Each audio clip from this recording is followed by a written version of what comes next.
언차티드는 2007년 너티독이 개발한 플레이스테이션의 액션 어드벤처 게임으로 훌륭한 그래픽과 게임성을 겸비해 많은 사랑을 받은 시리즈입니다. 마치 인디아나 존스를 연상시키는 이 게임은 미지의 세계를 탐색하고 숨겨진 보물을 발견한다는 모험의 정석을 훌륭하게 표현하고 있습니다. 놀랍도록 멋지게 표현된 위험이 도사리고 있는 미지의 섬과 게임의 진행에 따라 자연스럽게 이어지는 다양한 구도의 컷신, 영화 같은 게임에 초석을 다졌다고 말할 수 있습니다. 소니 인터랙티브의 첫 번째 실사화 영화로 언차티드가 선택된 것은 놀라운 일은 아닐지도 모릅니다. 언차티드의 실사화 영화라는 것만으로 시리즈의 팬들은 비교적 쉽게 표값을 지불할 것이며 언차티드는 이미 쉬운 이야기와 볼거리를 갖췄기 때문입니다. 이러한 맥락에서 영화가 된 언차티드를 논할 수 있는 기준은 영화 같은 게임을 어떻게 영화로 옮겨놨느냐가 될 것입니다. 루벤 플래셔 감독의 톰 홀랜드, 마크 윌버그 주연 언차티드 리뷰입니다. 지금부터 영화의 스포일러가 가득하니 시청에 주의해주시길 바랍니다. 지금 리뷰할 언차티드를 제외하고도 영화계에 있어 인기 게임을 실사화하려는 노력은 숱하게 있었습니다. 1993년 헐리우드 픽처스에서 제작한 슈퍼마리오 브라더스를 시작으로 격투게임 스트리트 파이터, 현대 RPG 게임의 시초인 던전 앤 드래곤 또한 실사 영화로 제작된 적이 있습니다. 게임을 원작으로 한 영화 중 상업적으로 성공을 거둔 것은 파라마운트사의 툼레이더가 최초 수익 1억 달러를 넘겼으며 레지던트 이블 시리즈의 경우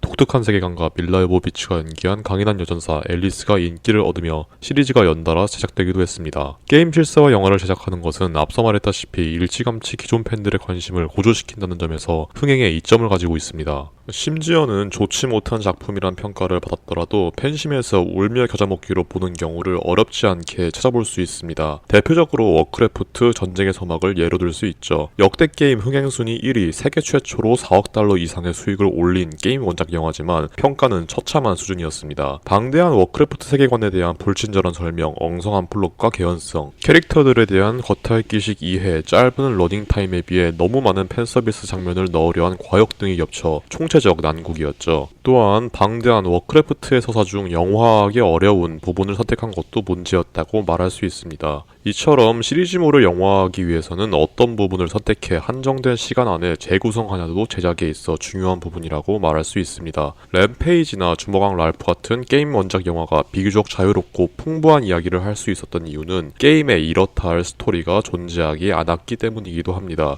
그렇다면 이제 언차티드의 이야기를 할 차례입니다. 4편의 타이틀이라는 적지 않은 분량 중 영화는 어떤 부분을 선택하고 집중하고 덜어냈는지 그것이 관건이었을 것이란 생각이 듭니다. 영화의 틀은 언차티드 4편 마지막에 해당하는 언차티드 4 해자국의 보물과 3편 황금 사막의 아틀란티스를 배경으로 하고 있습니다. 영화 곳곳 등장하는 장소는 게임을 적극적으로 반영하고 있고 맥락이나 상황도 원작을 존중하고 있다는 인상을 줍니다. 파티 경매 장면이나 비행기 화물 칸신 등 3, 4편을 즐겁게 플레이했던 유저라면 반가울 장면들이 충분히 들어가 있죠. 이야기를 먼저 살펴보죠. 과거 10살 네이선과 그의 형 샘은 고아원 출신으로 역사와 보물에 대한 꿈을 가지고 있었죠. 그러나 박물관에서 몇 번 유물절도를 들킨 샘은 소년원에 가게 될 위기에 처하게 됩니다. 이후 샘은 소년원에 들어가지 않기 위해 네이선을 남겨두고 떠나게 되죠. 자신들이 드레이크 가문임을 잊지 말라는 말과 반지를 남기고 둘은 이별을 하게 됩니다. 15년이 흐른 뒤 네이선은 보스턴 바에서 바텐더로 일하게 되고 바에 찾아온 손님들의 귀중품을 슬쩍하죠.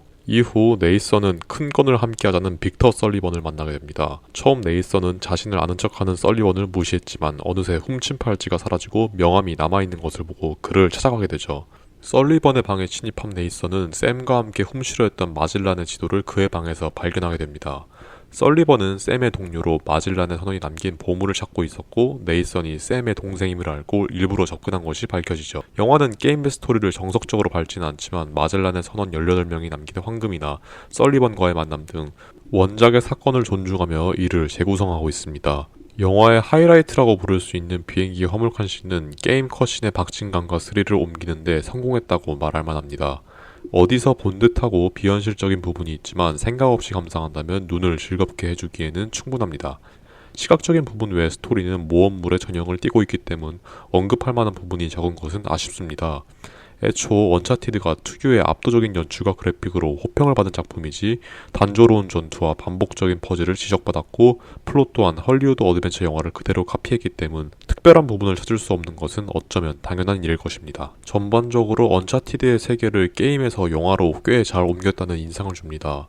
네이선의 배역을 맡은 톰 홀랜드에 관해서는 미스캐스팅이라는 의견이 많았지만 초점을 둔 시간대가 게임과는 다르니 이건 설정이 다른 것이죠. 영화의 단점은 게임에 대한 고증이 아니라고 생각합니다. 오히려 너무 정직하게 게임의 연출과 전개 방식을 영화로 옮겼다는 게 문제가 되고 있습니다. 게임과 영화는 그것을 집중하게끔 만드는 방법이 다릅니다. 영화는 어떤 결과에 있어 개연성을 주기 위해 그 과정을 필연적으로 설득하는 장면이 필요합니다. 게임은 그 결과를 굳이 설명할 필요가 없이 몰입감이 생기는 것이 바로 그 차이죠. 우리는 게임을 즐길 때 게임이 지닌 난이도, 조작감, 배경이 되는 세계의 섬세함을 즐길 자유가 주어집니다. 선택하고 탐험할 수 있는 기회를 얻고 게임이 표현하는 세계의 깊이를 체험할 수 있는 것이죠. 하지만 영화는 정해진 시점, 대사, 인물의 움직임 등 철저히 감독의 지휘 아래 고정되어 있습니다. 영화를 감상하는 데 있어 관객은 어떠한 개입도 불가능하기 때문 결과를 충분히 설명해줘야 합니다. 그리고 언차티드는 그 설명의 과정을 과하게 생략하고 있습니다. 영화 내에서 네이선의 결정은 형 샘과의 추억이 크게 작용합니다. 설리번과의 동행을 결정했을 때도, 과거 설리번이 샘을 배신한 것을 알고 집으로 돌아가려 했을 때도 네이선은 샘을 언급하며 마음을 다잡습니다. 하지만 정작 네이선과 세미얼의 관계를 다룬 부분은 어딘지 싱겁고 희미하기만 합니다.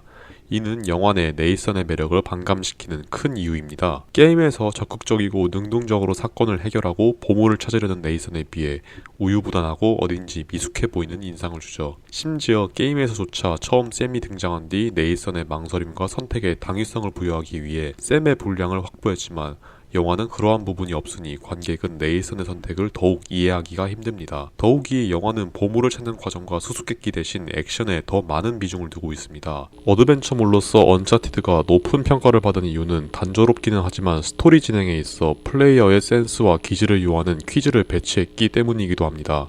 하지만 영화에서 보물을 찾는 과정은 황금 십자가와 관련된 것이 전부이며 이마저도 단조롭게 진행되고 대부분의 위기는 네이선 일행의 격투신으로 해결됩니다.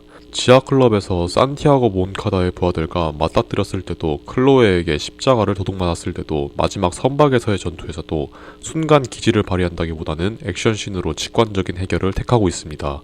이 때문 톰 홀랜드의 열연에도 스파이더맨이 떠오르는 것은 안타까운 지점이죠. 다른 캐릭터들도 아쉬운 건 마찬가지입니다. 게임 내 다른 주요 인물 또한 재해석했다고 볼 만큼 다른 부분이 많지만 매력적이지는 못합니다. 설리번은 급박한 상황에서 이상할 정도로 비협조적으로 행동하며 네이선의 연인 클로에는 과거 트라우마를 시도 때도 없이 들먹이며 배신을 일삼죠. 선원들이 남긴 보물에 강한 집착을 보이던 빌런 산티아고 몬카다도 보물에 대한 동기가 부족합니다. 아버지를 잔인하게 살해할 정도로 보물에 집착하지만 정작 황금을 찾아 나서려는 이유가 조상의 명예를 회복하기 위함이라니 모순적이죠. 후반부 고용한 용병들의 리더인 조 브레독의 배신으로 갑작스러운 퇴장까지 허무하기 짝이 없습니다.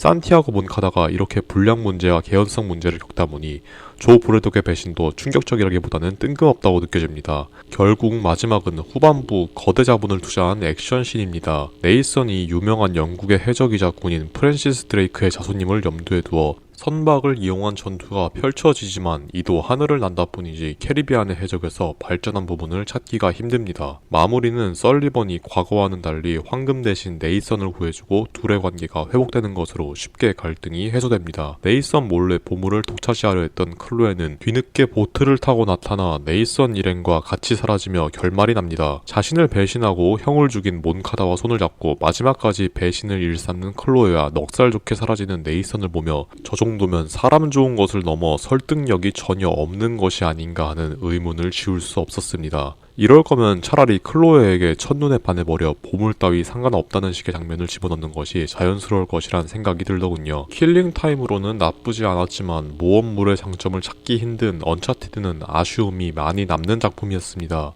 마지막 쿠키 영상을 보니 후속작을 염두에 두고 있는 것으로 보이는데 다음 작품은 톰 홀랜드의 액션씬 대신 어드벤처 장르다운 촘촘한 수수께끼와 개연성을 갖춘 작품이기를 희망합니다. 오늘의 리뷰는 여기까지입니다. 지금까지 리뷰를 들어주셔서 감사합니다.